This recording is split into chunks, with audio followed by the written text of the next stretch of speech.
That's my baby. I'm dying. That's my baby. We're going at it at 110%. I just want 5 minutes of happiness, please. Just give me 5 minutes. And they scored. They did it. Left.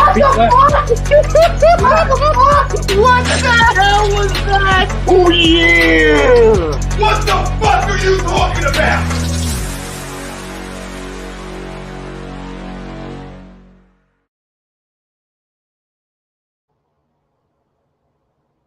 What is up, everybody? From Hurricane City, Florida, I guess you could call it right now.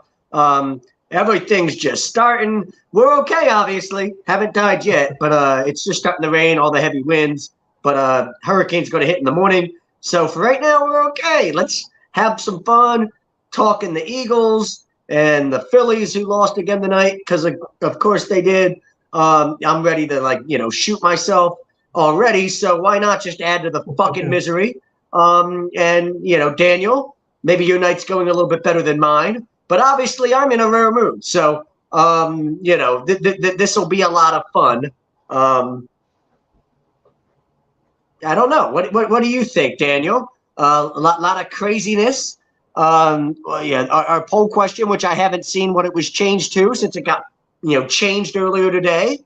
There it is. Oh, the play of T.J. Edwards has been the most unexpected so far this season. Yeah, because that's such a better poll question than what it was originally going to be. Anyway, unlike me down in Florida, you guys up in the Northeast, probably in a little bit better shape. But some of my friends down here in Florida are going to possibly need, to contact our sponsor for the weekly roundup, Alan Foy of eXp Realty, because he knows people down here in Florida. There's eXp Realty down here in the Florida area near me, but up in the Delaware, Jersey, Pennsylvania area, I guess call it the whole tri-state area, right? The entire tri-state area, if you're looking to buy or sell a home or looking for a change in career or brokerage, you contact Alan Foy of eXp Realty at 302-682-8820 or visit him at alan.foy@exprealty.com. Big things popping. Little things stopping over there at eXp Realty. That was how MVP's little theme song used to go for WWE fans, right? Big things popping, little things stopping. So sit back, relax, and enjoy the view because the VIP lounge is for people better than you. What was the original poll? Good question, Ted. The original poll question was something along the lines of, are you concerned that the Eagles haven't played 4 full quarters of football yet? Like, it seems like we put together a good half of football. We're dominant in the first half. We don't really do much in the second half. But there hasn't been 4 full, complete quarters yet of football from this team. Now, we haven't needed it, obviously. We're 3-0, and you love being 3-0. You lead the division, and we look really good. Let's be honest, offensively especially. Yeah, you're just really looking good. But I thought, a lot of people have been talking about it. A lot of fans, it's been on their mind. We haven't been the only ones that have noticed it. You got to play a full football game at some point, right? You're going to be in positions where you're going to have to put together 4 full quarters. And we felt like it'd be a fun conversation. We'll probably still have it now that we put it out there what the original poll question was. But yes, is T.J. Edwards play? Let's do both because fuck it. I don't care. I don't care if people are mad at me. I might die in a hurricane within the next 24 hours. Who gives a fuck? Speaking of hurricane, look at this one. Can you do a lot? Yeah, that should have been the question. Will Zach die in the hurricane tonight? Agree or disagree? Or Zach will die in the hurricane, within the next 24 hours, agree or disagree. But the play of T.J. Edwards has been the most unexpected so far this season. Completely disagree. Stupid poll question. I don't know who came up with this. Was it you, Daniel?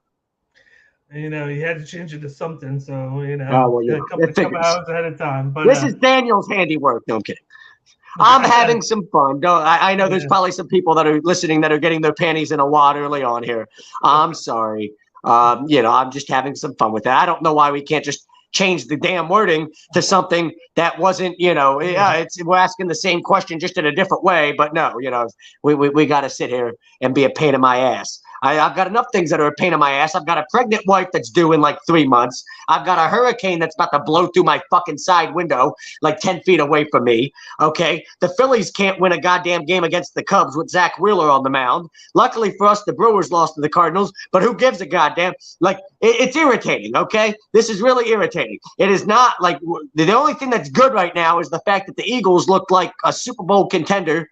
And the play of T.J. Edwards, who gives a fuck about the play of T.J. Edwards? How about the fact that Jalen Hurts looks like Steve Young and Steve McNair mixed into one quarterback all of a sudden? How about that? Okay? Because of all the people to admit that they're wrong, I never like to admit that I'm wrong. I'm the most stubborn person that you probably know, and I'll eat some crow on this one because finally, after a year of bitching about it, and, last year he was, going into this year he was 1-11 against teams with winning records. So, we all had reasons to be skeptical about whether or not Jalen Hurts could take the next step. But not only is he taking the next step, I mean, he's like kicked down the door. I guess you could say of like, if you had to say, okay, the next level, what does he have to do to get to the next level? He's just blown past whatever the expectations were for him to get to the next level, and he's just kicked it in the overdrive. And all of a sudden, he looks like a guy that not only is a franchise quarterback, but a guy that can be a really, really good player for a long time, because there's a difference between being a franchise quarterback and being a star in this league. He looks like a guy that can be a star in this league. And that's fun. It's fun to sit here and talk about the Eagles in this way because it's been a little bit since we could do that. He is in the MVP race, absolutely, and he should be. And Daniel, I know me and you talked about it personally. I'll turn it over to you here in 1 minute. But, we talked about it off the air a little bit, especially on Sunday, and it's like, right now, he's always had the legs, and that side of it, and all the intangibles. We talked about how he liked his leadership and all the intangibles that go with it. All that like made you go, yeah, he's, that side of it, he's a franchise quarterback. But you got to be able to beat people with the arm at some point. Lamar's now figuring that out, right? Jalen looks like a guy that's now figuring that out. And we talked about how Steve McNair maybe was a good comparison because if you kind of graded on a curve a little bit, because, you got a lot longer of a leash back in the day as a quarterback compared to what you do now. But McNair was a guy that came in with all that potential. You saw all the athleticism, all the intangibles, everything that went with, if this dude can figure out how to, have the arm talent to compete at this level, you've got a guy that's the total package. And once McNair figured out how to beat everybody with his arm to go along with everything else he could do, he led the Titans to the Super Bowl. He went and won an MVP award in 2003. He shared the MVP award with Peyton Manning. And he's a guy that's a borderline Hall of Famer. And that's, for me, like, I think it's a great comparison for what Jalen kind of has grown into because you've watched him go from a guy that all those intangibles, all the potential, you were excited for what he could become if he could just figure out, a few of the things in his game that were holding him back. And now all of a sudden he's figuring those things out and you feel like the sky's the limit. I would love for him to kind of, if you're saying, 10 years from now, we're saying, hey, he's had a Steve McNair sort of career. I don't know if any of us are bitching or complaining about that, right? That means he's a guy that's won a lot of games and had a lot of success. And, we just said Steve McNair is a borderline Hall of Famer. And I like that comparison when you look at what he is as a player, because when he runs a lot like McNair was, he's going to fight for extra yards. He's going to try to do everything he can to go get you the first down or fight for the goal line to get you touchdown, extend the play, break tackles in the pocket to try to extend the play and different things like that. So I think that's a good comparison for what he, at this moment looks like he could grow into as a player. He's not, that guy yet, but if I'm using my eyes, the past couple weeks, he's really looked a lot like, very close to what a guy like Steve McNair was in his prime. And that's fun. That it's fun to be excited about it like that, right? Yeah, and I'm gonna. Yes, I am Jesus. I am A2D Jesus. You have figured it out. Good for you. Amen. I'm gonna touch a few things on the Eagles right now, of course. Regardless of the poll question or not. We're still talking about T.J. Edwards. Good Lord. I'm going to touch a little bit of everything. First, of course, I am a little concerned that we're not scoring in the second half, but a lot of it is because of the fact that we've gone up so much in the first half. Right. We've kind of run the we've ball. Dominated early on. Yeah. We've run the ball. Teams know we're running the ball, so they're getting us out 3 and out. And we've been fortunate enough that our defense has played so well the past 2 games to where we can keep the lead. And it's been a thing where instead of getting interceptions, say the team scores on us, it would make both games into something. Because at one point we were only up 24-7. They could have scored, and it could have been 24-14 against the Vikings, and that would have made that game possible for them to come back. But we got an interception, and we just played well on the defensive side. So I am kind of concerned, but then at the same time, it's like as long as we're having the lead, you don't have to worry about some of that stuff. But I do want to see them taking a little bit more chances. They did against the Commanders. I'll get into that in a second. But I agree to this poll. I think he's one of the most unexpected. Of course, Hurts is the other guy. But we expected Hurts to be either good or not good. We didn't expect TJ Edwards to be what he is right now. He's in the top 10 in tackles right now. He gets the line of scrimmage. He's a punishing guy. He is making teams fear about him because he's getting to the ball so quick. That's something we haven't had at that linebacker spot in over probably 10 years, I feel like. And it's crazy to think that we got a steal on Nakobe Dean, who was a first-round talent. We got him in the third. He has been a non-factor this year whatsoever because of the play of TJ Edwards. We can kind of stash him, especially with the injury that he had, and it allows him to kind of get healthy. He can get a little bit of work in practice. He can build himself up before he comes in. And then say you want to put him on the other side at one of the other linebacker spots. You can do it. But for right now, TJ Edwards is playing great there. We usually only play 2 linebackers anyway, so to have one of them playing this well up the middle is good. And then the other one's usually like a hybrid guy right now. I think usually sometimes it's Kaiser White, sometimes it's somebody else. But we usually play a lot of like 5-man in the back. So it's kind of important for that linebacker spot to be playing well, and we're getting that out of him. But I've loved what I've seen, just like you said, from Jalen Hurts. I love what I've seen from him. He's dropping back. He has 5 passes over 20 yards. He's throwing the ball deep. He's connecting to his receivers. He's working really well with Brown. We had the first week where Devontae Smith had 0. We still won. And then since then, he's gotten him into it. He had 8 catches week 2. He had like 6 or 7 this week. He had over 160 yards and a touchdown. He was a big play threat. I'm even happy with what I've seen him working with Zach Pascal, who's been a great third down receiver for us. He had 3 first downs for us on third down this week. And he's been that third guy to where it's like we can trust him catching key balls at key times because he's, of course, the oldest guy somehow on the receiving core team. I think if there was a weakness on this team right now, it'd probably be special teams because I need to see more out of the kick return and punt return game. But like I like how Jake Elliott's doing. He's making his extra points and his field goals.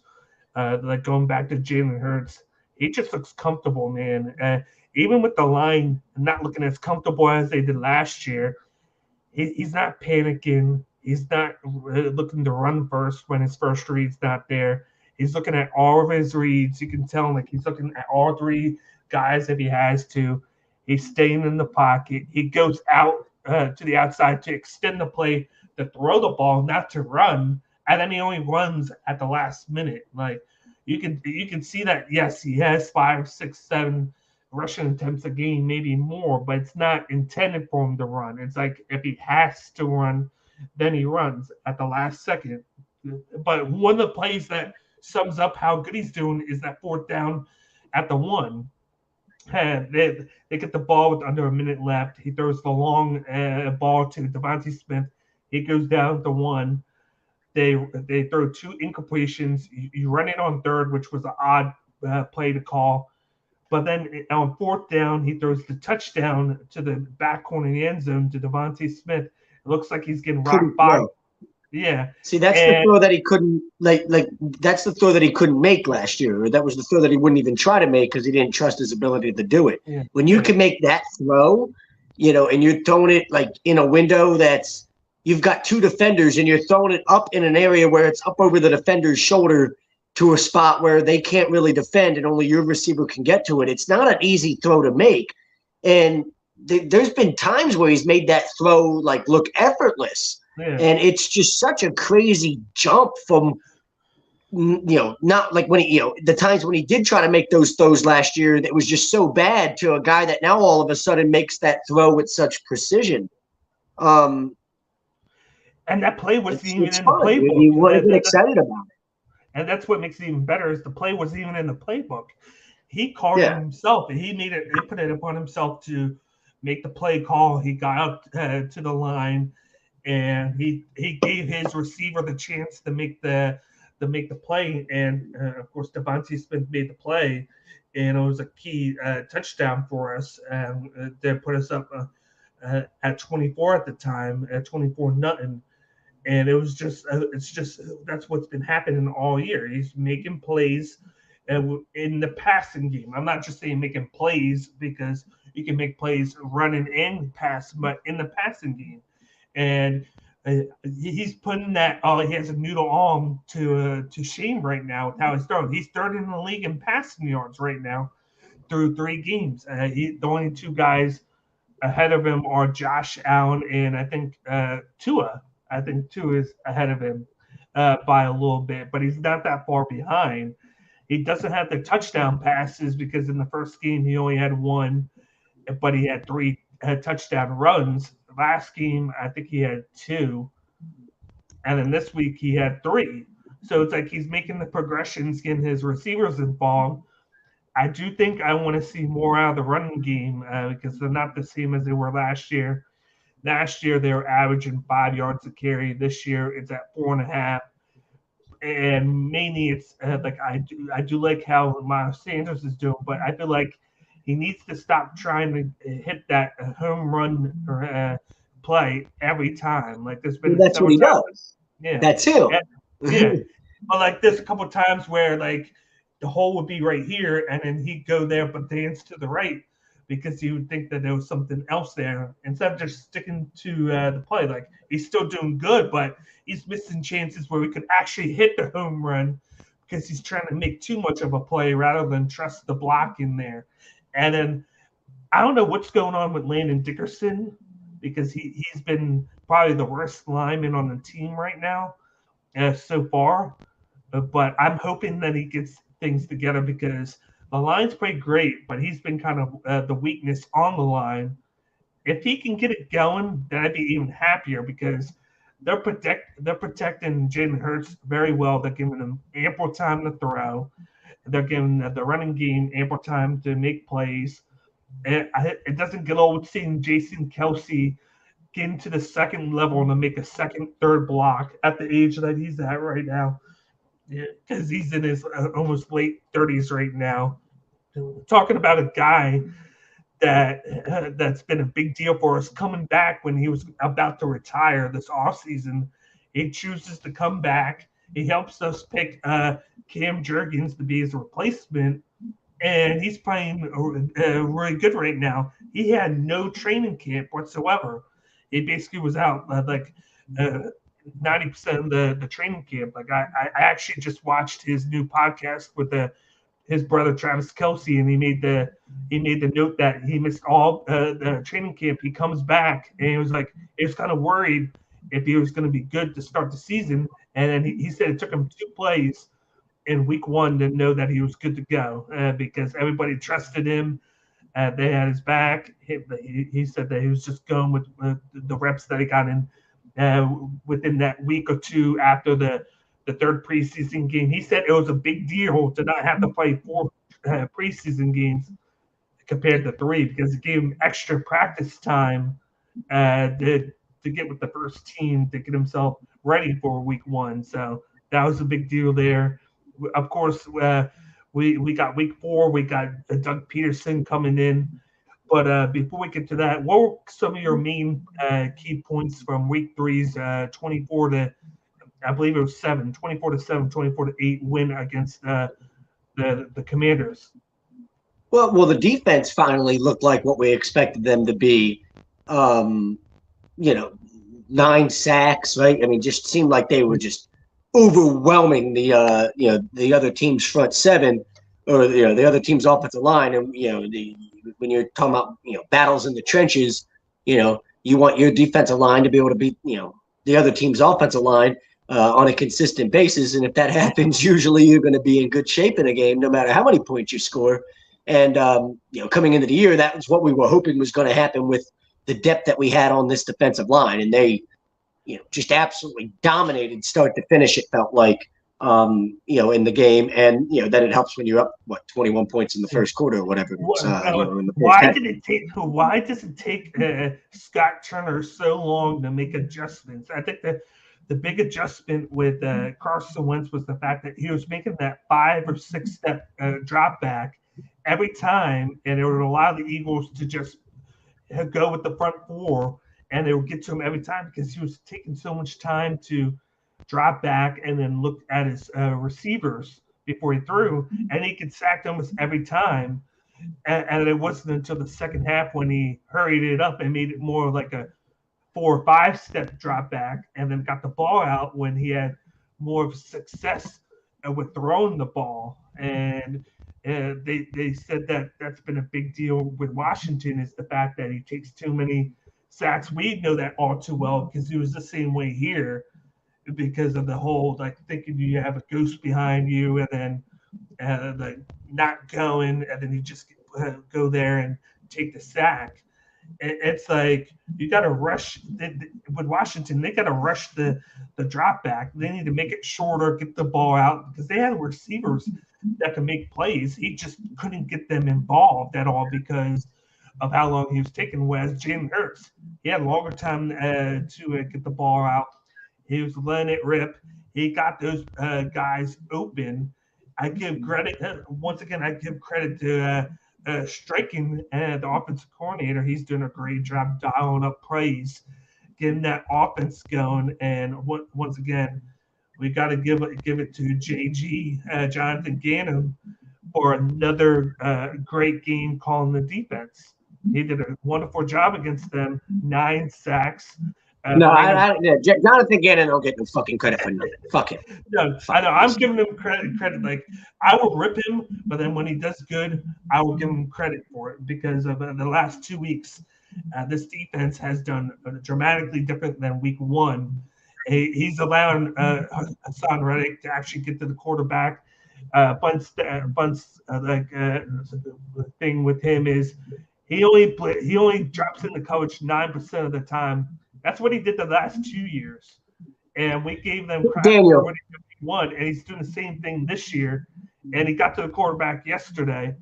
That's what I need. I need to see more of that. Maybe it's just the fact that he had to get acclimated to this defense, and now he's starting to see it 3 weeks in. But we paid him money to get to the quarterback, and that's what I want to see. And he started to do it. I'm just happy to see Brandon Graham get 2.5 sacks. This is a guy who is longest tenure play on the team. I feel like he's been here forever. He missed all last year due to injury. We were afraid to see what happened when he came back and see how he was going to look. When that guy gets hot, he gets hot. Like, there's games where he might be invisible, but he came out, he had 2.5 sacks. He did what he always does, is he gets to the quarterback, he causes fumbles, and he gets sacks. And he's doing it with half the snaps that he normally has. He's only basically being a part-time defensive end right now, while he still gets acclimated back right now. And I can only imagine what he's going to do when he gets more snaps in. And then we actually saw Jordan Davis sight in week 3. The first play of the game, he had the pass drop, deflection, I mean. And then he had a hurry in a rush where he almost got the sack. Wentz avoided him, but it caused Wentz to get sacked 2 seconds later because of the pressure from Davis. So we all seen plays from the defense, I hope it consistently happens, but like you need players to be consistently like this. We don't need the defense to look bad week 1, look great 2 and 3, but then return back to bad again. We need to see this consistently throughout the year. And if they can do that, like the sky's the limit for this team with the play of Jalen Hurts. I think it all starts and stops with him. And of course, we obviously made the right move getting rid of Wentz and then going with Hurts. And we're seeing it now.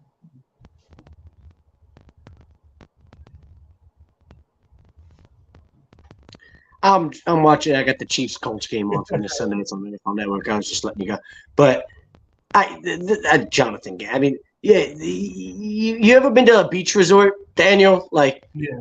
And you go to the beach resort, and there's that guy that's like security that's got the walkie-talkie that communicates with people at the front desk.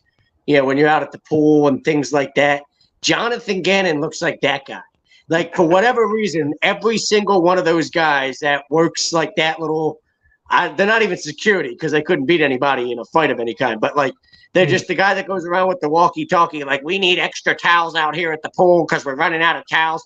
Jonathan Gannon looks like that guy. Every single beach resort I've ever been to, he looks like that guy. I don't give him any credit for what the fuck this defense is doing when you look at what the talent is on this defense, because the first 2 weeks we looked like dog shit. You know, like the Lions, that should have never happened. You know, and then, you know, he doesn't get any credit for Darius Slay being able to blanket Justin Jefferson. That's just Darius Slay being Darius Slay and being really fucking good. That has nothing to do with Jonathan Gannon at all. And Kirk Cousins is 2-12 or whatever in primetime games or Monday Night Football games for a reason, because he's as much of a loser as Carson Wentz is when it comes to anything that has to do with having anything between your legs. So, great performance. But again, like you mentioned the things with Carson, great. Carson is like the same quarterback that he was 5 years ago, and the fact that like he's going to extend plays, he's going to try to do all this extra shit and hold on to the ball for way too long, fumble the fuck out of the football anytime you collapse the pocket on him. It was kind of funny to really just watch him. Like, he just doesn't give a fuck. Like, you know what I'm saying? Really, he looks like Jay Cutler towards the end of it. Like, he just looks like a guy that's like, oh yeah, I'm making $200 million or whatever. I don't know how much am I making. I don't even know how much I'm making. My accountant handles that shit. What the fuck are you talking about? Oh, we got a football game to play. Okay, I got sacked 9 times. I don't even give a fuck. You know who else doesn't give a fuck? Yeah, it's Jimmy Garoppolo. You know what pissed me off with that fucking shit? Jimmy Garoppolo garbage. Fucking 11-10 in a football game. The dude ran out of the back of the end zone like he's Dan Orlovsky, for God's sakes. And then you know what really pissed me off at the end of that game? Did you see right after the game fucking was over, after they blew the final whistle, he's over there talking with the dude from the other team, and they're laughing about something, and Jimmy G's like, what the fuck are you laughing about? You just lost the game 11-10 because you look like absolute dog shit. You ran out of the back of the end zone, and you're over here high-fiving people and dapping people up. Things are funny. Nothing fucking funny.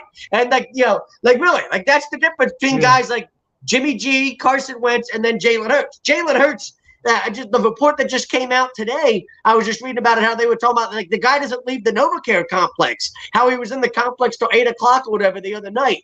Like, it's like the same things he was doing as a rookie, where he comes in and he just, never leaves the building, is the same things he's doing now. And that's the difference between some guys. We talked about it over the past few weeks. Some guys are motivated by winning, and some guys are motivated by being the best player they can be, and some guys are just motivated by what being a professional football player can give them. And Jalen Hurts wants to be the best player he can possibly be, and he wants to lead this team to, as far as he can possibly take them. And that's the difference when you watch guys, at the professional level. Some guys are just wired differently, and Jalen's a guy that's wired differently.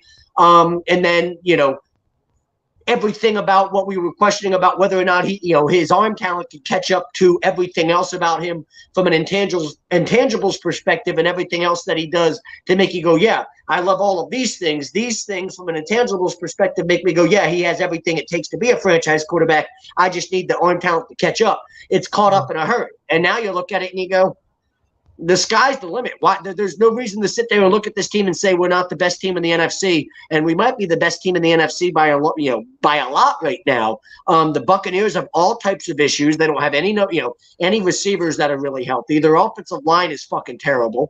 The Packers have the same issues really as the Bucs, and that game was fucking ugly. If you watch that game, 14-12, they just look like two teams that are struggling to really do anything to make plays offensively.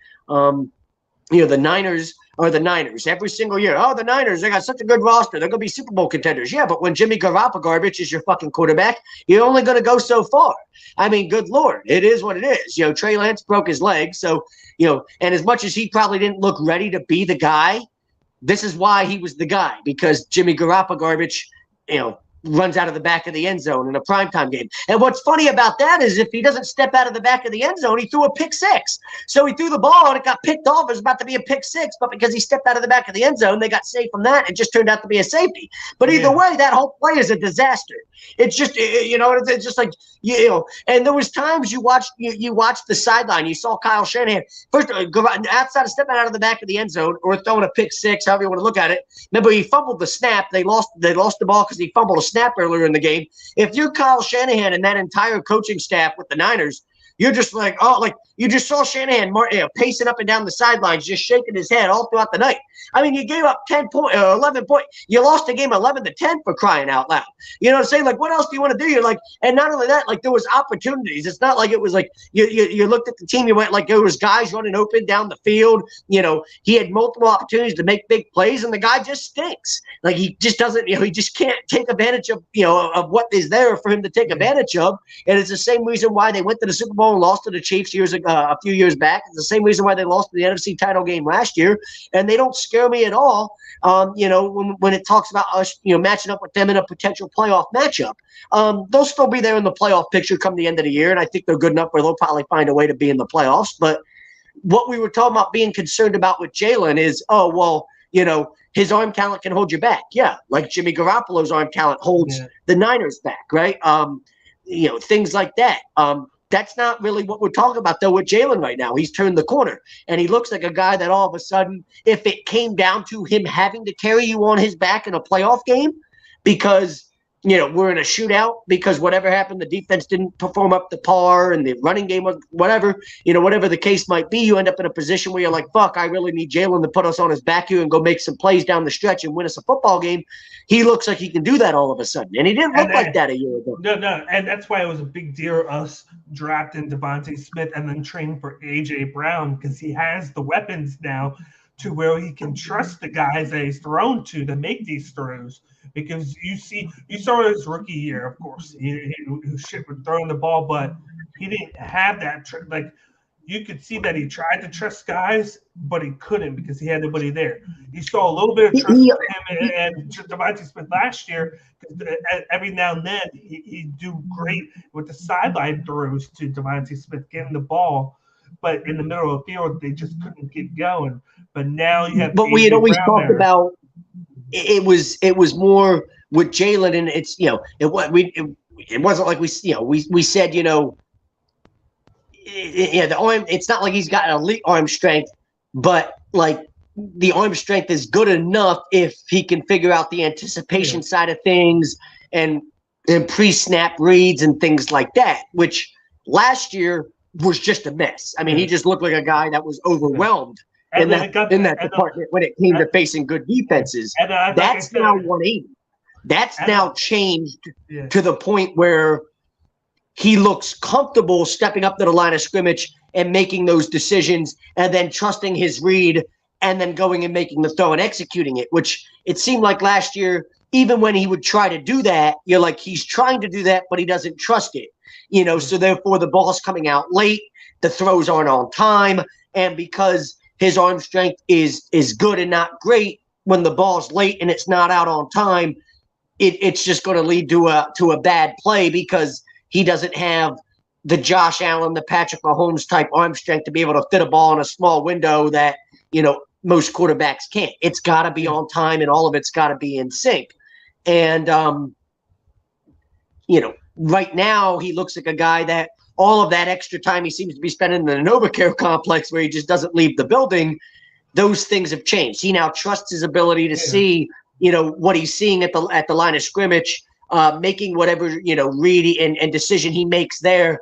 And, you know, great quarterbacks at the line of scrimmage make pre-snap reads where they know where they want to go with the football before they ever snap it. Yeah. And, you know, we know that Jalen has the ability where, okay, if he makes that read, they snap the ball and it's not there, or the look's not what he thought it was going to be. He now has the, you know, we know he has the ability to improv enough and he's athletic enough to now extend the play and make things happen to where, you know, okay, if he's got to extend the play and get outside the pocket and let things develop long enough where, you know, he can go make the throw. We know that's happened.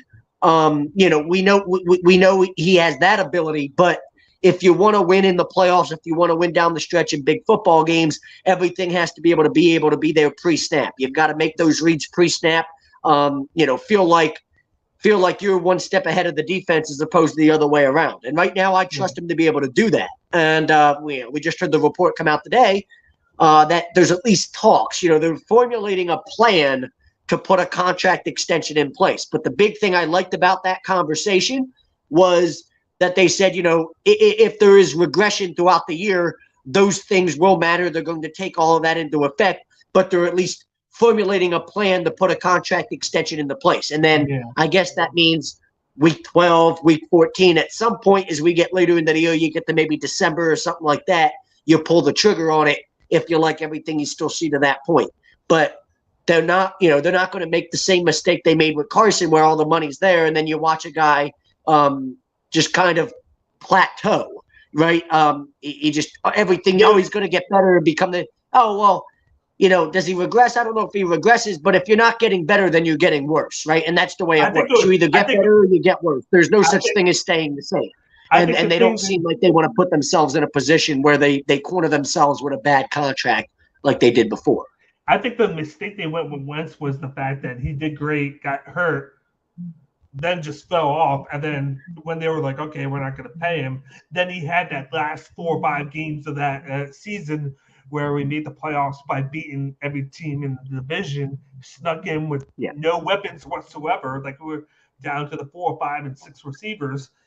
And then we're like, okay, now we're going to pay him. And then, of course, he gets hurt on the first series of the Seattle Wildcard game. And then after that, like we were like, okay, we have to pay him now because he got us back to the playoffs, and that wound up killing us because he resorted back to what he was before those 5 games, which was a scared quarterback who. Yeah, that's where you make the read on what he is as a human being and what he is as a person, right? And that's where it comes back to he's a loser, right? Like just at heart, like some guys are competitors.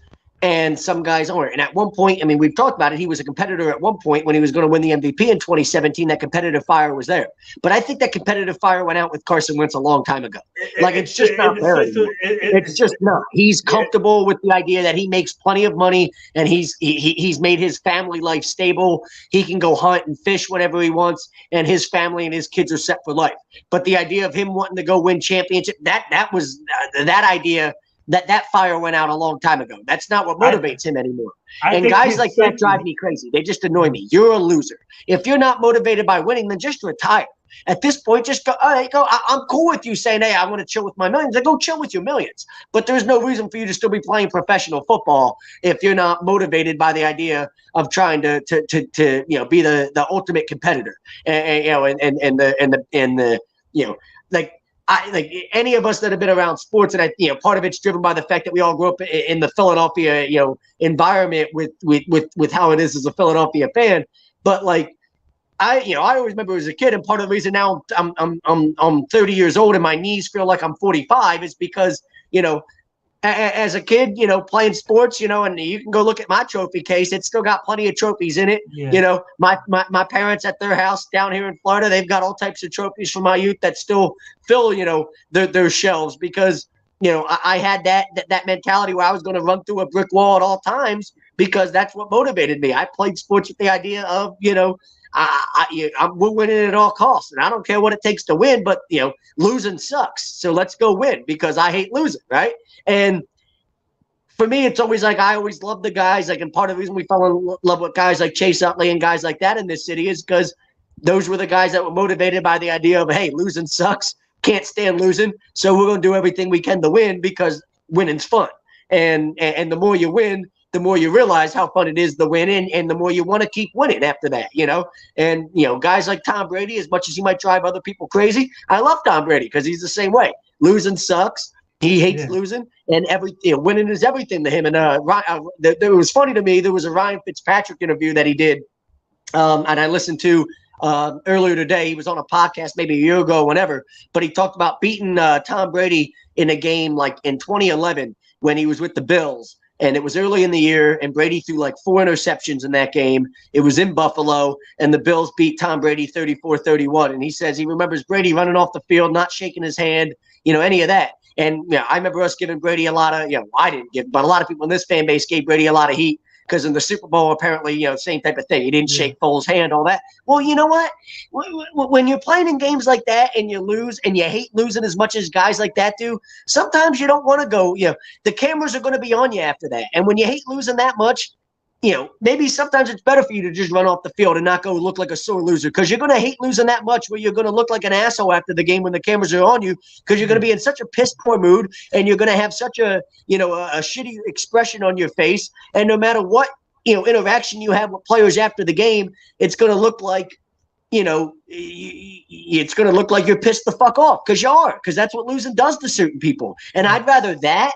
And I'd rather that guy be, leading my team than the guy that just doesn't give a fuck. And, the one thing you've always been able to say about Jalen is he cares, and you're like, he looks like a guy that gives a fuck about winning and losing every single week. And, I'll eat crow. 2-3 weeks ago, I said I wouldn't give him $200 million. I'd give him $200 million yesterday. Like that, like at this point, like I really would. He's earned every single penny of it. And I could trust Howie Roseman to where he can structure the contract to probably back end it to give you enough. He's just a winner. He's a bulldog. And the one thing the Eagles do great is the way they structure contracts and push them to the back to allow us more money spending. Because once you give them that money, it's going to take away from a lot of other positions. But because we know how to sign guys at the right times, it's given us leeway, and the guys on the team are great with taking. He's just the perfect quarterback. Restructures. He's just the perfect quarterback for this city and this franchise right now. Would you agree? Yeah, and then it brings back to Dak Prescott, where the Cowboys could have signed him 2 years earlier and signed him for less money, and then because he played the way that he did two years later, he got twice as much money as he would have before. This is where the Eagles coming in and they'll be like, okay, he's having a great season. We want to give him a contract now because even though it's only off of a year, if he goes and we don't pay him now and he does great next year, you're going to be paying him a lot more because it's going to be more years of sustainability. So they're trying to get it now. They're trying to give him money early so that it's the least amount of the big contracts as possible to save them money the following year after that, and year after that. It's going to be a big difference to where, like you said, they're paying them $200 compared to $300 or $400. Well, I'll say it like this though too, because again, certain guys are motivated by certain things, and Jalen's not a guy that he's never seemed like he's never given off the impression he's ever been motivated by money or things like that. He's motivated by winning.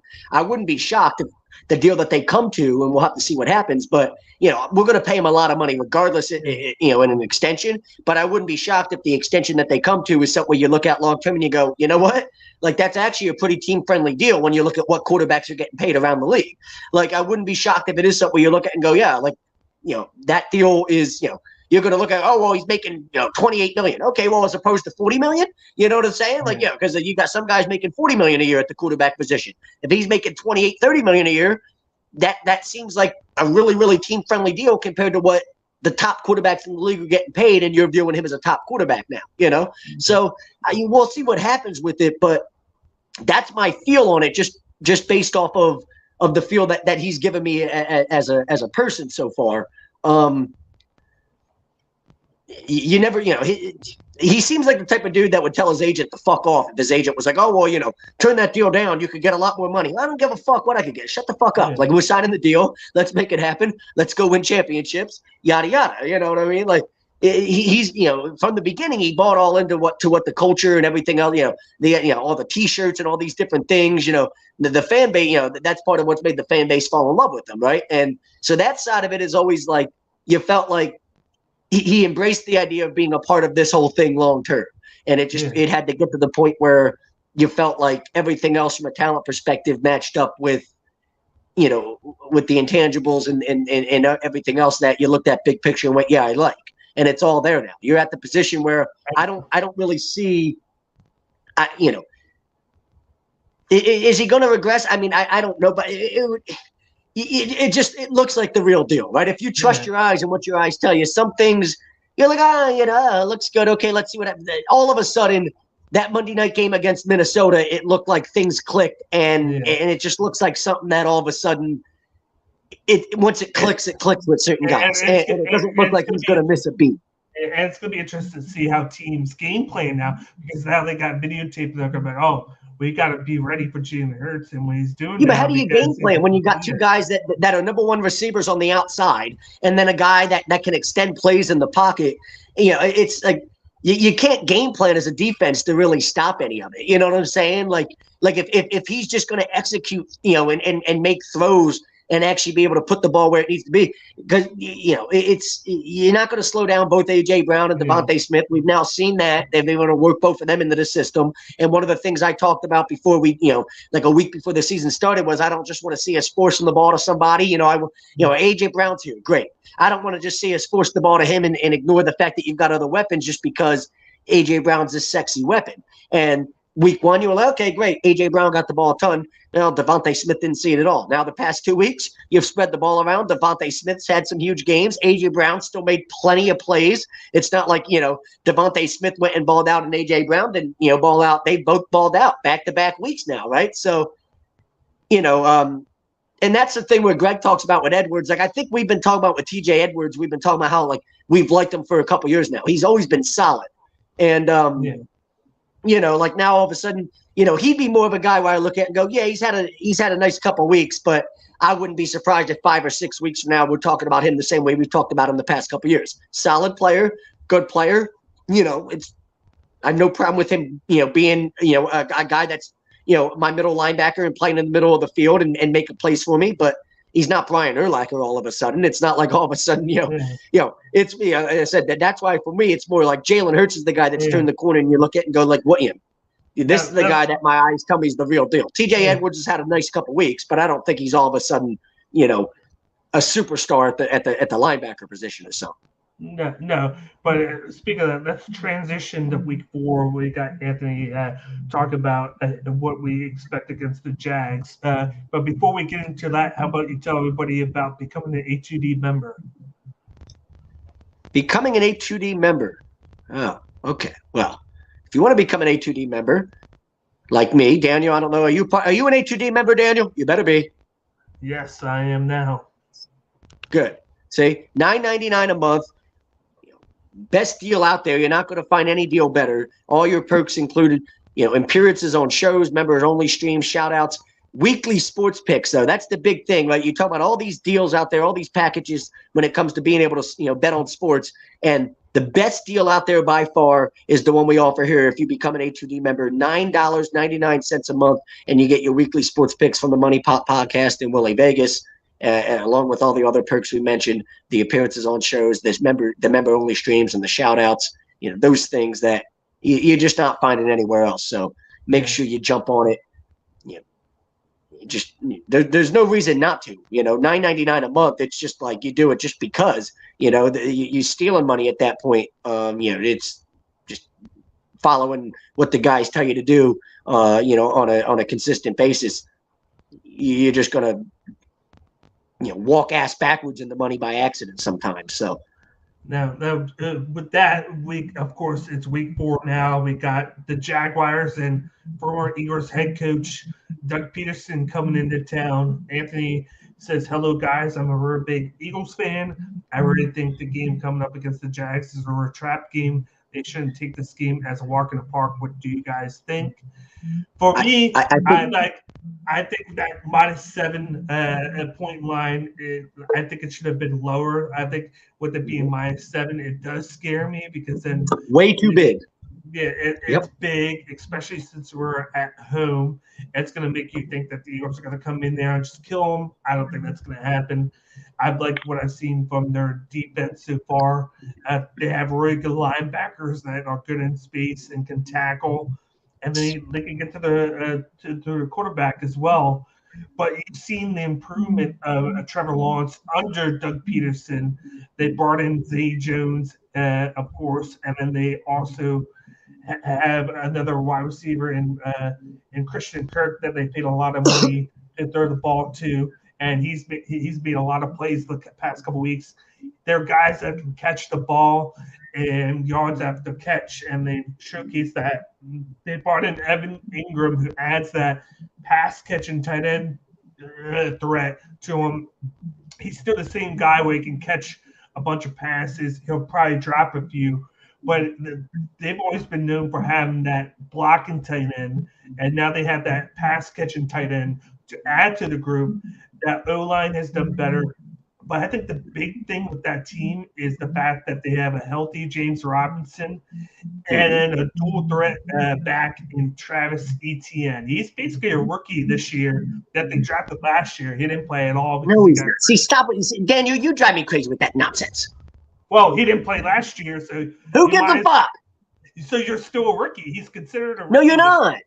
That's are. not true, because it doesn't matter if you don't play or not. Like, a lot of guys don't play the rookie year, but you spend a whole year in the building. You spend a whole year, understanding what defenses are and being able. Like, I know it's a different system, but that doesn't matter. You're still understanding how to read NFL defenses and all these things that you're learning that as a rookie you otherwise wouldn't know. So he's still coming into this year with. Yeah, but there's a difference between learning it and actually doing it on the field. That's what I'm saying, and that's why they always consider it as being a rookie, because they're actually on the field and making plays, and having those two guys on.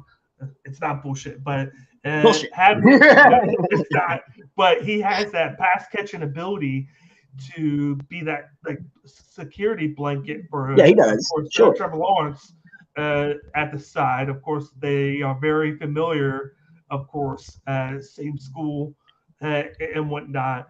But it's like there'll be creating identity on that offense, and if on defense drops and doesn't play to how they did weeks 2 and 3, and they play more so week 1, it could be a scenario where we could be in a gunfight with this team because we took them lightly on defense, and they're throwing on our team in the middle of the field. Like I said, we only play 1 or 2 linebackers, so I feel like the Jaguars are going to attack the middle of the field a lot, take what they give instead of forcing throws downfield, and then they're going to let Travis Etienne make those catches on the rear routes. And if our ends make plays, we'll be good. But if they don't make plays, this is a game that could be a trap game that we could lose if we don't come into it like we did the last 2 weeks. I still feel comfortable that we should come in here and win. But for me, I feel like it's going to be like a touchdown or less game. I don't think it's going to be 7 points or up. I feel like it could be a game where we could win by 3 to 7 points. Maybe we could be up by 10 and then they score to make it a 3-point game with a few minutes left. And then it could be a thing where we got to run the ball to end the game with the first down. But this is Doug Pederson. He's going to come in there. No matter what he says, he's coming in here. He wants to win. He wants to prove that. Oh, sure. And he's had some fun with it. He's approached it the right way. Yeah. Like they asked him, do you think they'll boo? He's like, of course they're going to boo. Yeah. This is Philly. Like, of course they'll boo. I'll probably get some cheers, sure. But big picture, they'll boo. And if he comes in here and wins, they're really going to boo. Yeah. You know what I mean? And that team's going to want to win for him and give him that win. Like, that they had that funny stat that he's already tied Urban Meyer for 5th most wins in Jaguars history with 3, and it only took with 2. And it only took the Jaguars have only had like 6 coaches though. Hold on, think about the Jaguars' history. Tom Coughlin, Jack Del Rio, they both were there for those are the first 2 coaches, and they both lasted 8 years. So then after that, who took over for Del Rio? Who's the coach that they had in there that took them to the championship game? Was that? Was there a guy before him, or was that did he take over?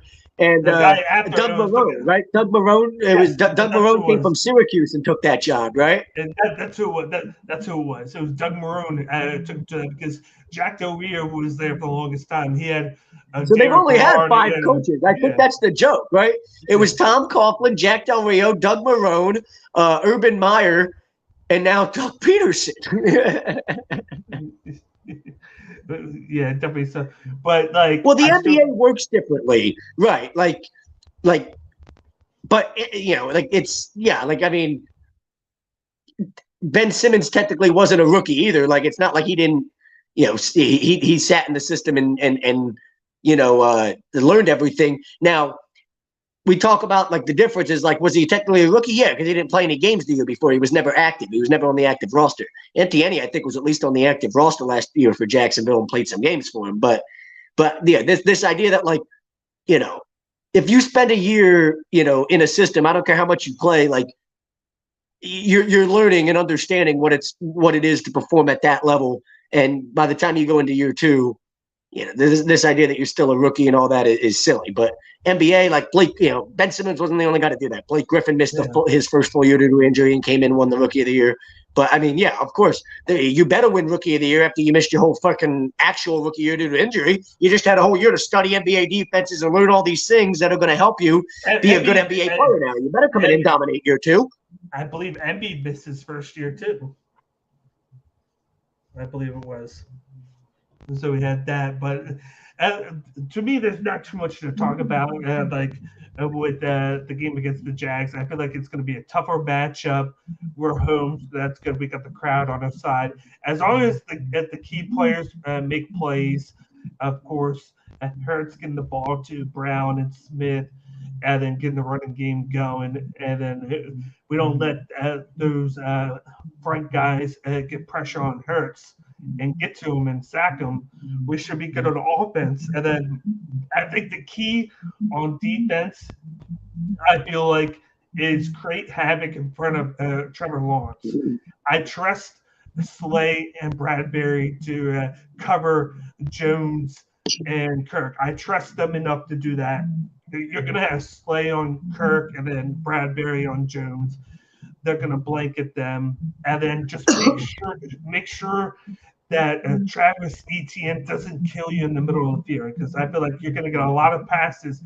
I can see a scenario where he gets 8 to 9 catches out of the backfield because that's the guy that he's going to have to throw to make plays to get him first downs. And as long as we can hold him to that and then not get killed with the long plays, as you've seen the Jags make in the last couple of games in the running game, we should be fine in this game. We should get a 4-0, but for people that think that they're just going to go in there and allow us to beat the shit out of them, it's not going to happen. They're going to make this a game all 4 quarters, and it's going to be a good test for us, knowing that he's going to come in here, knowing who we are, and he's going to make this a game.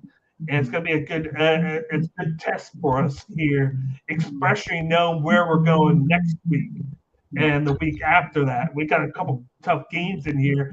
I'd be more comfortable getting this win and playing a complete game where it's 1, 2, 3, and 4, and going to 4-0, and then moving on to the next games, which I think is the Cowboys. It's Arizona and the Cowboys. Arizona stinks, by the way. Arizona is garbage. Yes, and then of course Dallas on prime time, which they're 2-1, and they're looking decent under Cooper Rush. And they'll find a way to win that game in prime time. I'm telling you, because the NFL. I mean, it's just this is. But last night, how about last night? I had the over-under 38.5. I bought an extra point and took it at 39.5. The game was 23-16. They scored 39 points. So I was good because I bought the extra point. But a lot of people that took the under 38.5 got fucked by the hook. Yeah. So primetime game is always weird like that. But we better play 4 complete quarters against Jacksonville, because I looked this afternoon. I saw the line on Bovada where I bet was -6.5, and I was like, that's way too big of a line. Like I think the Eagles win. but I don't like. I would say Jacksonville covers. You know what I'm saying? So I think really like if I look at it as a sports bet, I'm just like Eagles win, but Jacksonville covers. Like that 6.5 is way too big. You win the game by a field goal, something like that. But yeah, I mean Jacksonville is tough, and right now they feel motivated. I guess they feel like it's like when you feel like geez, like we've got no direction, everything sucks. You had a job where your boss just is awful, and then all of a sudden that guy gets fired, that person gets fired, and a new boss comes in, and you love the new boss, and everything feels that you kind of just feel a little rejuvenated, and that's kind of where they're at. They seem like they've got a new energy because they feel like there's a good direction there. So teams like that, they're tough, especially early in the year, because they kind of feel like Jacksonville, they're kind of smelling themselves a little bit. They kind of smell blood. They smell blood in the water because they know they play in a bad division. They've got a chance to possibly go make a run at the playoffs if they can just go win 9 games. They might be able to win that division, and so they're coming for everybody. And I think they're going to play most teams tough this year. It's it's going to be one of those things where you're probably not going to you're going to get good games from Jacksonville every single week. And the Chargers are a good team, and Herbert, I know he tried to play through an injury, but like they rolled the shit out of the Chargers. Like that game wasn't even close, really, at any point. The Chargers tried to make it a little interesting in the second half, but Jacksonville just throttled them at the end. And then the big injury to, of course, their star tackle. They lost what's his name in the secondary. And then they were already without J.C. Jackson and Keenan Allen. And then they lost Guyton for the season, who is the slot guy. So it's like, even before that, they were getting ousted because they were giving up too many big plays. And Herbert's ribs are going to be an issue all season because that's not something. I thought it was silly, like for him.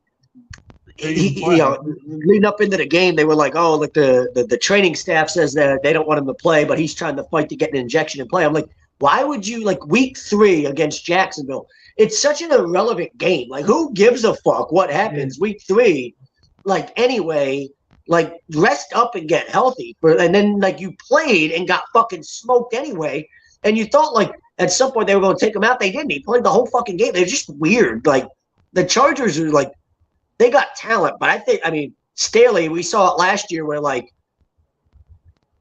all they had to do was not try to win that game in overtime against the fucking Raiders, and they both go to the playoffs. And instead he called the weird timeout, and the Raiders were like, okay, fuck it, you're going to call timeout. We'll try to win the game. And they went and did win the game. And then the Chargers don't make the playoffs. The Raiders do. The Raiders were ready to just tie and be like, let's both go to the playoffs. And you literally shot yourself in the dick. I don't understand. They're just weird. That whole they just. And then let's not forget Tyrod Taylor just won a $5 million settlement against them because their trainer fucking punctured his lung with the injection a couple years back, early in the year or whatever it was, which led to Herbert getting the opportunity to start to begin with. So that made me laugh. I know I wasn't the only one that made the joke when they were like, "Oh well, Herbert's trying to fight and he wants to get an injection to be able to play. He wants to be able to get an injection to be able to play. He bet an injection. Doesn't he remember the last time somebody tried to get it? When he wants a collapsed lung too? What are you gonna fucking do here? Yeah, is this the same guy that gave Tyrod Taylor the injection? You better be careful what you wish for." Exactly. Holy shit. What's going on, Chrome? He's saying, "What's up, fam? What's going on?" Chrome, are you down here in Florida? I know you say you were moving down here to Florida full time. Are you down here? Where you at, in Orlando? But to touch up on some of the key games from week 3, of course, we had the Bills lose to the Dolphins. We had the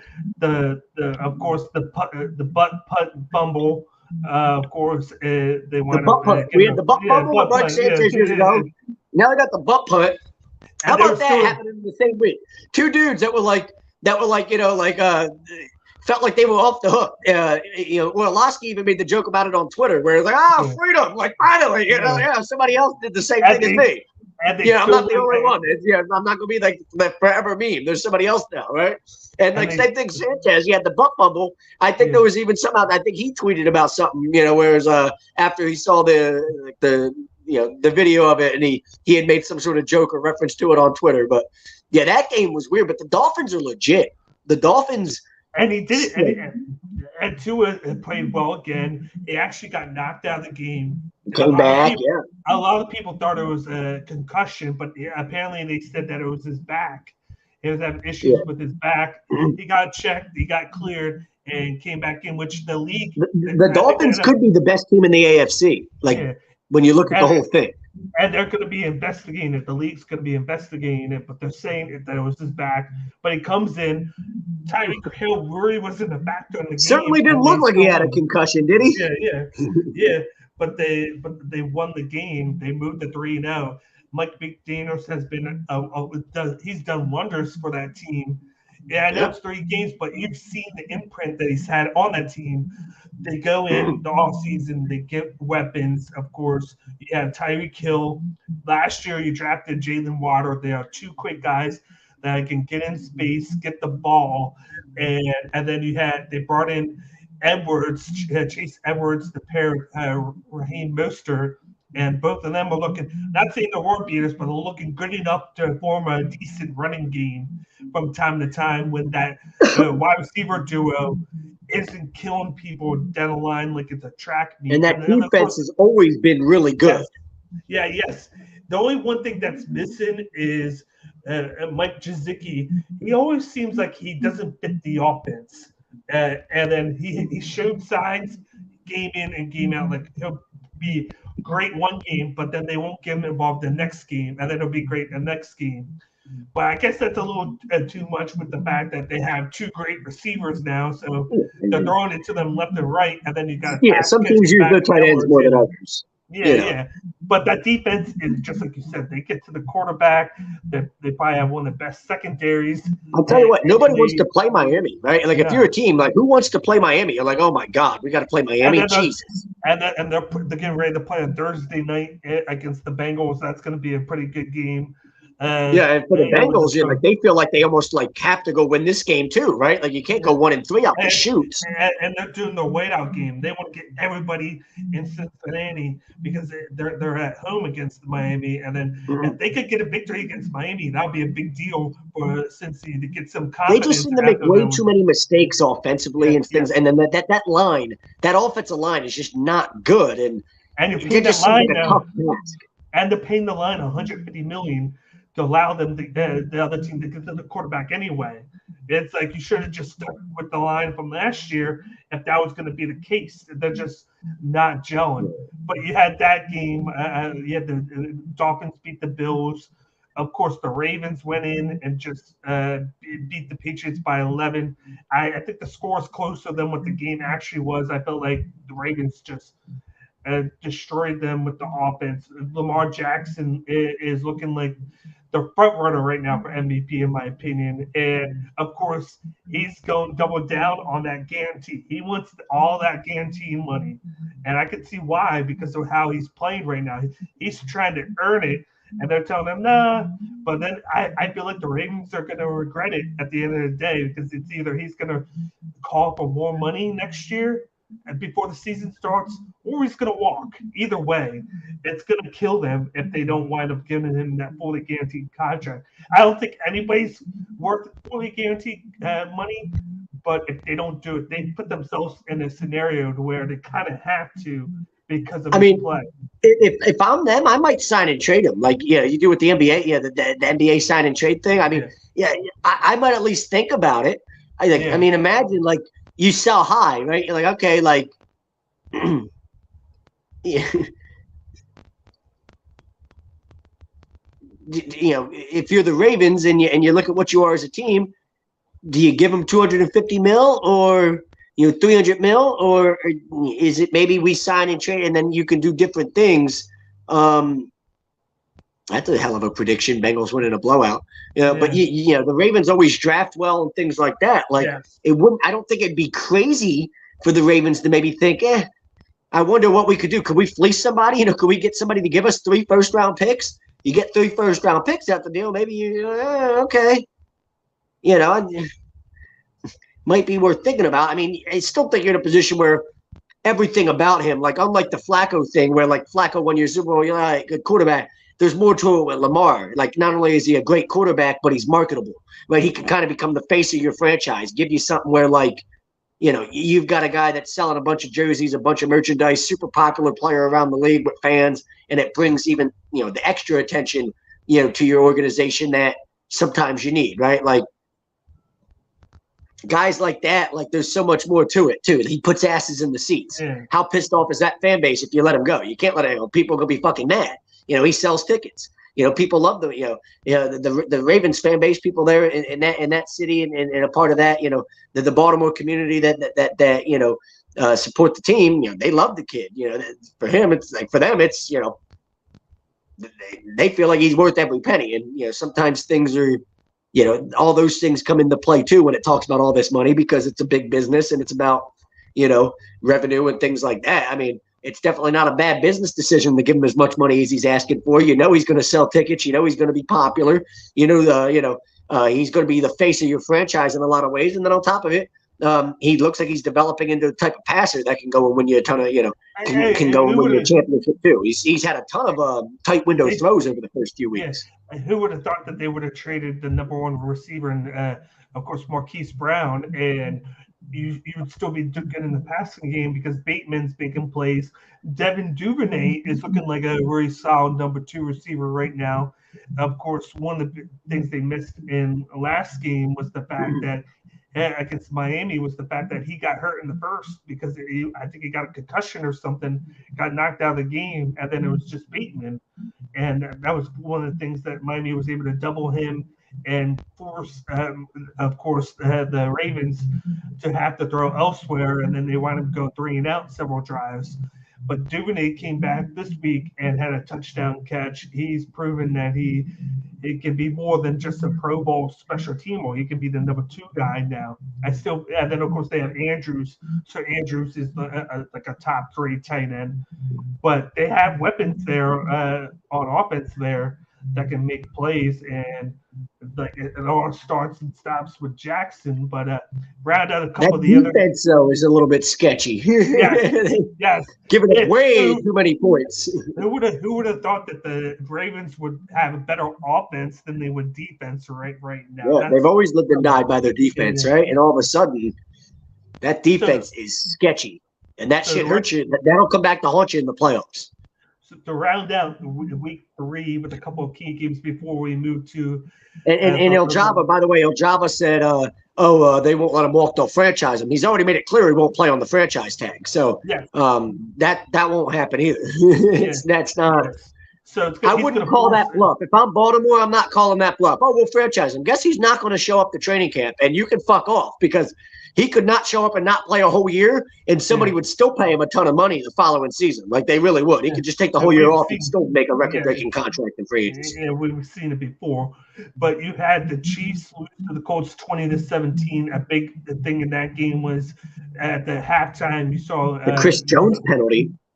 Well, you saw Patrick Mahomes and Eric Bieniemy arguing. And then, of course, of all people, LaShawn McCoy made a comment on social media. He was like, you want to know why Eric Bieniemy hasn't gotten a coaching job yet? And he said because he argues too much with the players. He doesn't know how to run the ball, and he doesn't know how to call an offense. So he said, so that's why. LaShawn McCoy, there's a source I really trust when it comes to anything. I thought it was funny to see that a guy like that would try and throw Bieniemy under the bus, but it's a cause for concern that this isn't the first time we've seen these two arguing on the sideline. So yeah, but I could see why he wouldn't get a head coaching job, but they're going to be fine. I think it's a bigger issue that they tried. Like, you missed the field goal, then you missed it an extra point, and you also tried to fake a punt. I don't know what the fuck the fake punt was about, but that was fucking stupid. And then on top of all that, you still win the game if Chris Jones doesn't. I don't know what the fuck he said, but he got. And by the way, I cannot. You know how I feel about unsportsmanlike conduct, like taunting penalties. Oh well, I don't know what he said. Who gives a fuck that he was talking shit? He said they sacked the guy. Matt Ryan gets sacked on 3rd down. It's 4th down now. They're both talking some shit. And then they throw a flag and they call it. Who gives a fuck? This is professional football. We're not talking about some pee-wee game. I mean, this isn't your son's 8-year-old football game, for God's sakes. This is professional football in $1 billion industry. I do not give a fuck. Like, what anybody said to each other. We should not be throwing a flag for unsportsmanlike conduct penalties because somebody talked shit and you didn't like what somebody said. Yeah. I mean, holy hell, it's just dumb. That's stupid. But at the same time, you know how the league, I know it's the no fun league. I'm with you. It's the no fun league, but it's the no fun league. You can't get away with some of this shit. You can't say certain things, and your dumbass went and said something that you can't say and penalized the team, and they go down and win the football game because you're stupid.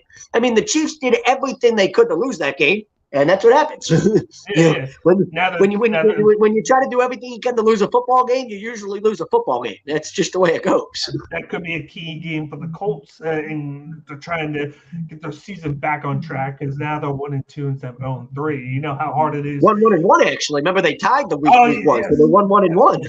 1-1. My bad. I keep forgetting.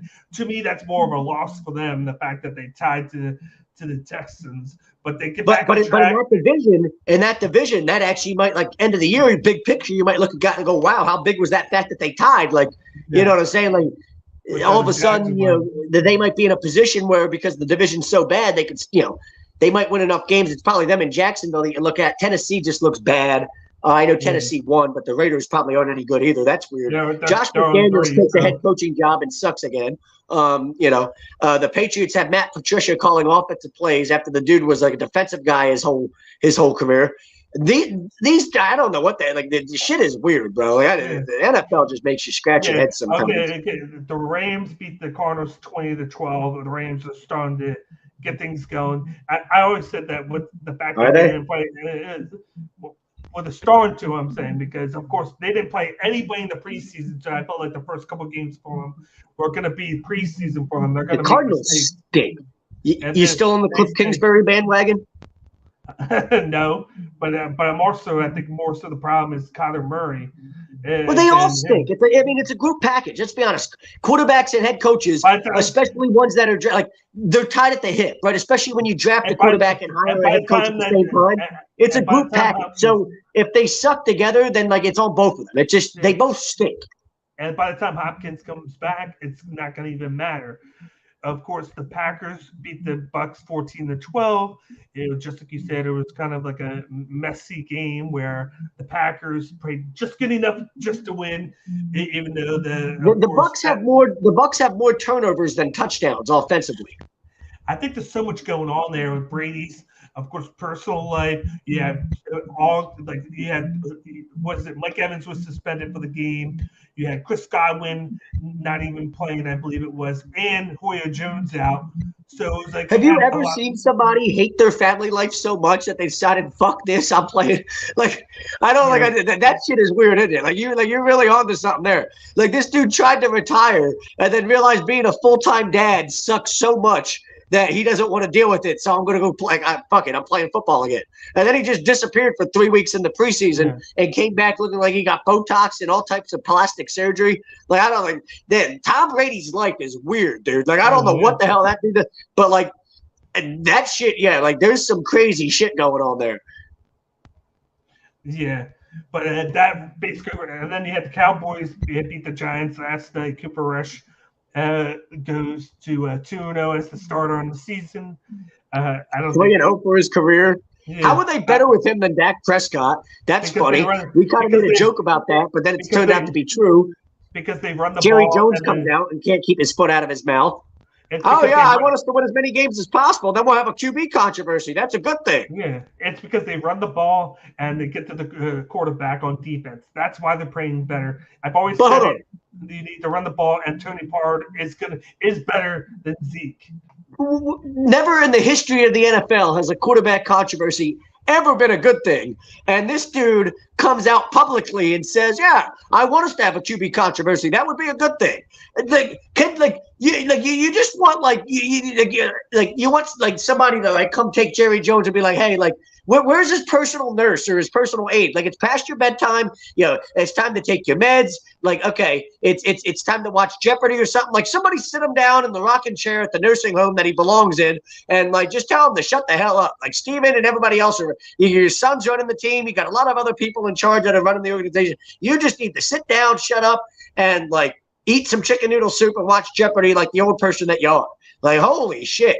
Like, somebody put him in the home already, and let's just let it be. because if you're a Cowboys fan, this should drive you nuts. I think it's hilarious because, I mean, we enjoy it here in Philadelphia, the shenanigans that go along with it. But who the fuck comes out and says something like that? Like really, like this is your team, you own it. Like, who comes out and says, yeah, I'm rooting for a quarterback controversy? You're like, yeah, me too. You know what? Yeah, I am too, Jerry, because I'm already on the record as saying Dallas is going to implode at some point this year. And that's what happens when you openly root for a quarterback controversy. At some point it'll happen. And then with everything else that goes on with that team, we know McCarthy ain't worth a shit. So that'll come back to bite him in the ass at some point too. So the whole dynamic of everything going on with them is just going to bite him in the ass at some point. Washington stinks. I was wrong about them. They're not going to win shit. The Giants they were the worst 2-0 football team maybe in the history of the NFL coming into the game last night. But some way, somehow, watch those find a way to stick around and win 7 or 8 games. I'm telling you, before we move on, I'm telling you this.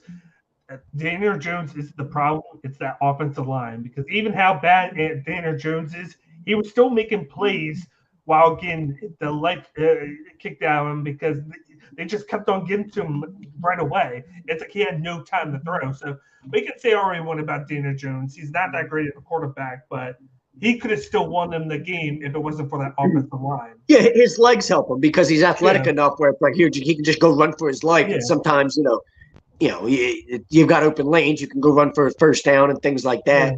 And at least if they're competitive and they're if you're in 1-score games, which right now, every game they've been in, that's the way it's been. It's been tight throughout, as long as he's not, turning the ball over. He's been a turnover machine throughout his career, but, they'll have a chance if they can keep everything, within a 1-score game, the way they have to start the year, because you can run the ball well and, and different things like that. And defensively, they've been solid, which I don't know was necessarily something you thought that, would say about them coming into the year, but they have been. But, again, they played the Titans. Who'd they play week 2? Who'd they beat week 2? Tennessee. No, they beat Tennessee week 1, didn't they? No, that was week 2. Who'd they beat week 1? I forget who they beat week 1. I thought they beat Tennessee week 1 and then week 2. Oh, yeah, you know what? They beat them week 1, and then week 2 they beat Carolina. Oh yeah, that's right. They beat Carolina. So again, they beaten Tennessee, they beaten Carolina, and they lost to the Cowboys. I mean, you're just like, Jesus, bro. Okay, all 3 of those teams stink. So you're not really scared of anybody in the division, but divisional games always end up being tough. And the one thing you could say about the Giants this year compared to other years is it seems like they made a good hire with the ball. Brian Dable, who I was critical of that hire. I didn't think he was that good, but it seems like Buffalo's well coached. McDermott kind of has created a culture there that's really good, and Dable's come from that culture, and it seems like he's maybe kind of bringing a similar culture to the Giants, and sometimes that's what you need to kind of turn something around, especially when you're in a position that the Giants were in, where it just seemed like it couldn't get any worse. So they'll probably be competitive. I'll see that.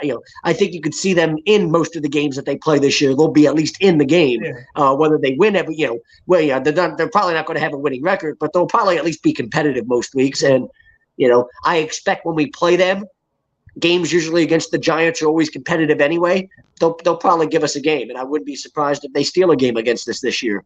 That just is what it is. But Jacksonville. This is a game early on where, like I said, I think we win, but I think Jacksonville covers. But Jacksonville could easily win this game too. It's something that and I don't think we're taking it lightly. They said, I don't think we're taking them lightly. I don't think that's the case, but it's just Jacksonville's good enough. It could play us tough enough where, it's. They have, I wouldn't be surprised if they come in and win. And then on top of it, Doug Pederson, Press Taylor's the offensive coordinator there. They know Jalen Hurts very well, right? I mean, they drafted him. They've helped develop him. They know at least what he is as a quarterback. I wouldn't be surprised if they have some things in play and in place where, they might, have a thing or two in place where they think, okay, if we put this little wrinkle in, it'll slow them down, and it could help us defensively to try to slow down what they're doing offensively because they know him so well. So. yeah, I mean, that dynamic, we're going to talk about the Doug Pederson thing just because he was here. We've got a statue outside the stadium of him for crying out loud and all that.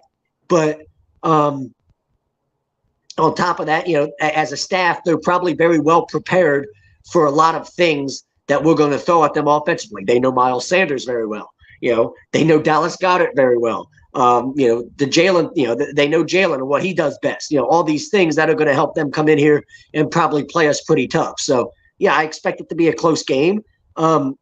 Arizona doesn't scare me at all. They're garbage. We got Arizona and then Dallas, right? After Jacksonville, that's the next 2 games. Jacksonville, Arizona, Dallas. So, I think you win 2 of those 3. I don't know which, I don't know which 2 of the 3 that you win, but I think you win 2 of those 3. Be tough to start the year 6-0, but hey, I'd be thrilled if we did. You start the year 6-0, you're thinking Super Bowl all of a sudden, Yep. But let's transition from that to the last sponsor that we had before we had talked about the Phillies and the Flyers real quick. We're only going to touch on. Talk about the Phillies. Holy shit! We're going to spend like 5 minutes on each because we're almost getting done. I want to get you out before the hurricane comes, but it's already here. But before that, how about you tell everybody about Manscaped? Manscaped, you can get 20% off plus free shipping with the code A2D at manscaped.com. That's 20% off plus free shipping with the code A2D at manscaped.com. It's time to throw out your old hygiene habits and upgrade your life. Something that all of us, could use. We all need to try to upgrade our life in one way or the other, right? And for some of us, Manscaped can help. One thing I've noticed, and great, we're talking about Manscaped and a product like that. In case you haven't noticed, look at my hairline. This is bad. Now over here, we're fine. On this side, we're fine. But over here, it just seems to want to keep going up and up and up. And I've got a baby on the way, so I don't think it's going to get any better here over the next couple years. So this Manscaped thing might be something I'm going to have to look into more and more as time goes on. Because, once you start losing your hair, and what am I going to be like Shawn Michaels with like the long hair with the bald spot on top? It's probably not a look I want to go with. So once I start losing the hair enough, we're going to have to do something with it. Look at, even you don't have to, like, your hairline's still solid. Like, what the hell? What is wrong with me? Like, Daniel, look at this. Look at that. What the hell? I don't want to look at that. Holy shit. But it's definitely a problem. But Manscaped can help you out with that at the end of the day. What's it going to do for me? Make it look better. Holy hell. I look like Triple H, like circa 2002, after he was blading himself for 3 years straight. And he was like 32, looking like he was 40 because he had all the wrinkles in his forehead. This is like, what the fuck? Oh, my God. It's an issue. Yeah, but let's touch up on both the Flyers and the Phillies. No, why did you think I was trying to talk about my hairline? Nobody was. The Phillies are pissing everybody off. Luckily, the Brewers lost today. But, you got Wheeler going against the Cubs. You can't lose a game 2-1. Jesus Christ. Yeah, that's a game that they should have had. And they had a bunch of guys that they left on base. Zach Ward did it as much as he could to get the 6th inning. Pitch is a gem for you. Let's go lose 2-1. Yeah, of course, with that. Luckily, just like I said, every week, the Brewers don't want to win it as much as we do. It's like I know. Nobody wants the final playoff spot. It's like we go 3-7 in the last 10. They go 2-8 because they just don't want it. And then the Padres are like, okay, we're taking this 2 spot because at the end of the day, that's what's going to happen is they're going to get the 2. If we could just get a couple wins, we could probably, as bad as it may sound, we could lock the 3rd seed up and somehow make it. You can just see this coming, Daniel. I mean, you really can. Yeah, and we're gonna kind of like just let it be and not be worried about it because the Eagles have our attention and it feels like they're going to be so good this year that we don't give a fuck about anything else. But we're going to chuck this away. I mean, you could just feel it coming. Yeah. Bryce Harper's hitting 287. He started 320. He's cold. We did just get Castellanos back. And that's to me, to sit there and put it all on Bryce Harper. Oh, well, Bryce is okay. No, I don't get it. It's not just him, but I will say he's been back for a while, and he hasn't hit. And like you can't count on just JT Realmuto to be your offensive guy right now since he's been hitting 3. Hopefully, Castellanos comes back and gives us some sort of lift here. You just need something to happen to kind of change the momentum around a little bit. But like. Games like last night are the ones that can't happen. Like, listen, irrelevant, everything else going. I know it's, you wish you would have scored some more run, different things like that, whatever, different opportunities throughout the course of that game that could have, that could have let that game go differently. But the bottom line is you've got a lead with 2 outs in the final inning. You just need to get one more out. You got 2 strikes. You just need one more strike. And I umpire all types of travel ball, right? Yeah. And it's one of those things when we talk about travel ball with catchers where, like, the number one rule with catchers is you got to block everything. Keep everything in front of you when there's a runner on third base. And it's hammered into catchers from the youngest age. I mean, I work 10 ball, 10U ball, 11U ball, 14U ball, 18U ball. And it doesn't matter how old these kids are when you're catching, this is what's hammered into them from the, from the moment they start catching. And at the professional level, as a big league catcher, like, pass balls and things like that are unacceptable in situations like that. The ball cannot get behind you. And for Garrett Stubbs, for that to happen, I don't give a fuck. I don't give a fuck. I don't give a fuck. Great. It's 0-2. You know a breaking ball's coming. You're the one that called the breaking ball. I don't care how bad of a breaking ball it is. The ball has to be kept in front of you to the point where the run cannot score from third base there.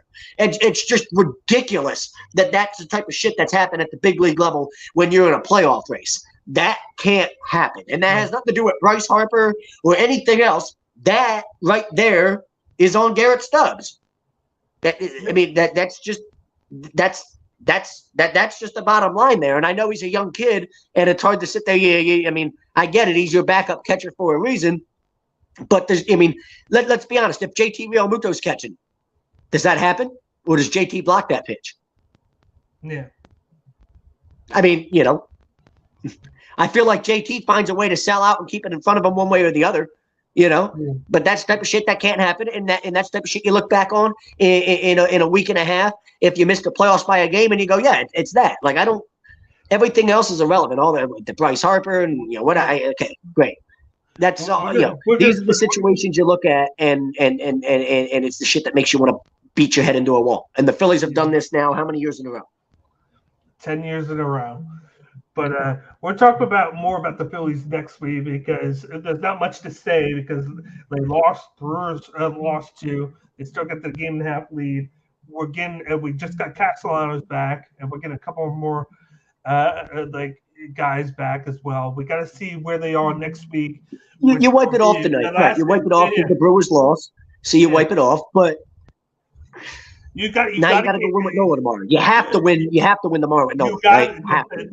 The bats have to wake up tomorrow because if they don't win that, I don't feel comfortable. We get swept.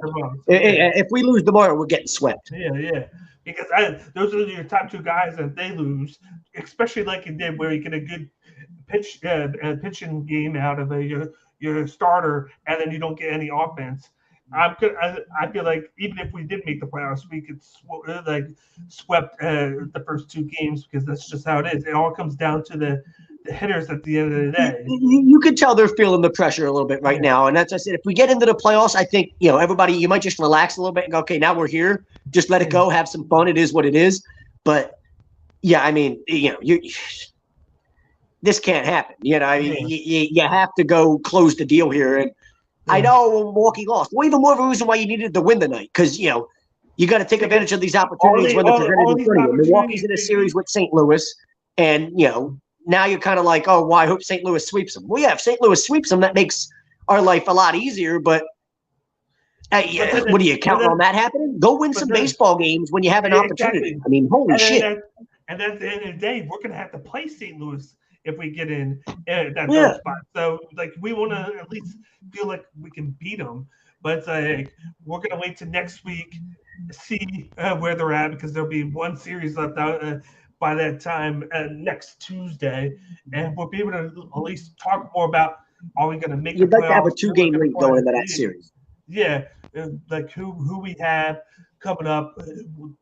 The playoff matchups will be more definitive by then, and then we'll spend more time just talking about that. But I just don't feel like there's much to talk about right now since they lost and nothing has really changed. They're in the same spot they are, waiting for the bats to wake up.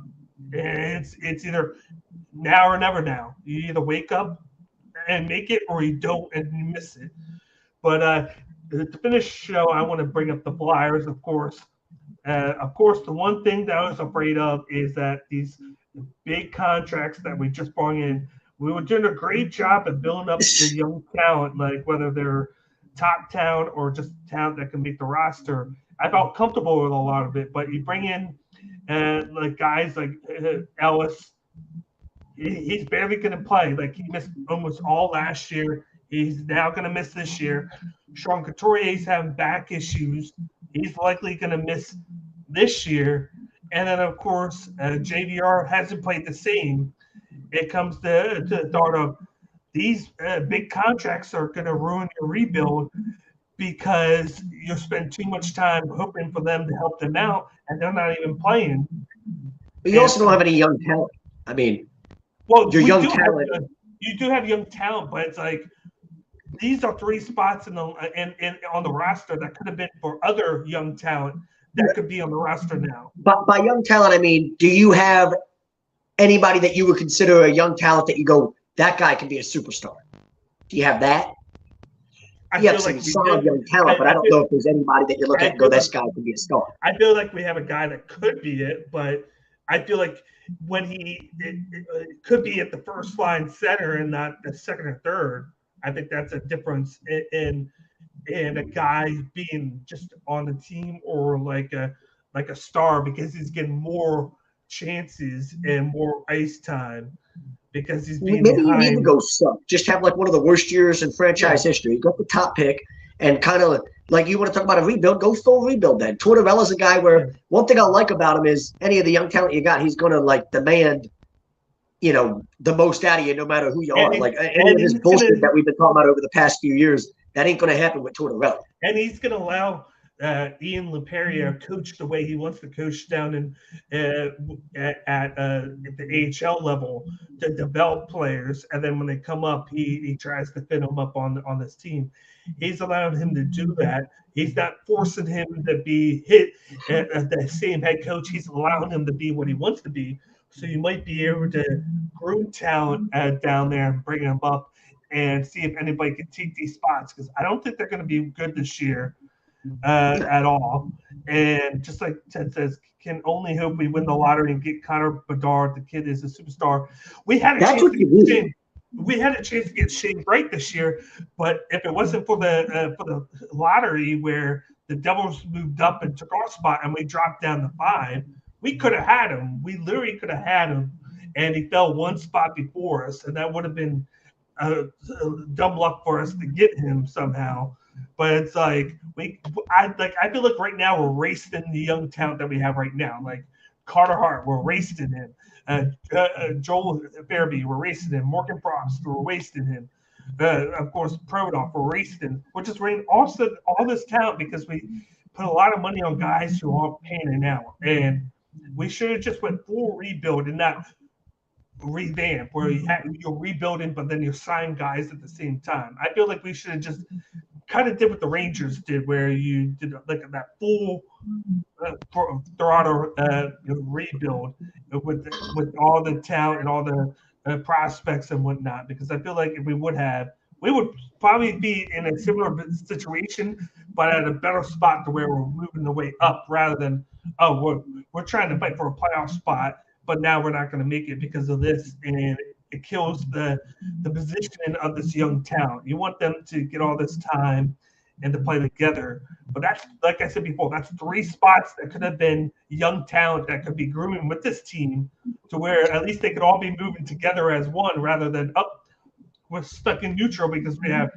all these guys holding up 70% of the cap because of the contracts, and they're not even playing for us. And that's why I said I think these contract troubles are a big thing for the future of the Flyers. And if they could somehow get out of these contracts, like if Ellis winds up having to retire, he could get out of that and get lucky with that. I don't wish that on him, but if he's not going to play, at least he can get out of the contract. But I've been a big, strong Detroit fan, but this is going to be the second year that he misses like considerable amount of time, especially after signing him to the contract that you did. That's going to kill him in the long term, because it's going to be a guy who's getting older, that's getting hurt all the time now, that's not on ice to help you out play. They're not right now. They're not a playoff team. They're a bottom team, I feel like, with a lot of young talent. At least the young talent's going to be able to play. I just feel like maybe there's guys that they should look at the trade deadline into trading, like JVR. Trade him if he get a chance to. Trade a couple other guys. Just get young now. I think this is the time to do so, because you're going to have to start from scratch now, possibly, and better sooner than later. Because if you wait, it's going to just delay the inevitable when you have to do it, because we've always been luxed in the middle, like, oh, do we want to rebuild or do we want to go after guys? I think we need to do full rebuild, go forward with a couple of these guys that we have on the roster now, and then just give it a couple of years of building the talent through the draft. And that's the last point I have to make for tonight. Is there anything else you want to say before we get going? No, I gotta go get some ice and things like that before the stores close officially for the night. But yeah. But that wraps things up for tonight's weekly roundup. With, of course, me, Dan, and then of course Zach. We'll be back next Tuesday at 10 o'clock Eastern time. It's weird to say that still. We've been on Tuesday for a month, and I'm still getting used to it. But we'll do a little bit of talk on the Eagles Week 4 review, and then Week 5 preview. We'll talk about the other games from Week 4. We'll talk about the Phillies and where they're going to be at. Hopefully they wake things up the rest of this week against the Cubs and the Nationals, going into that last series with the Astros. And we'll see what else will come up with sports news for the week. But other than that, we will talk to you guys next week on another episode of the Weekly Recap. See you guys later.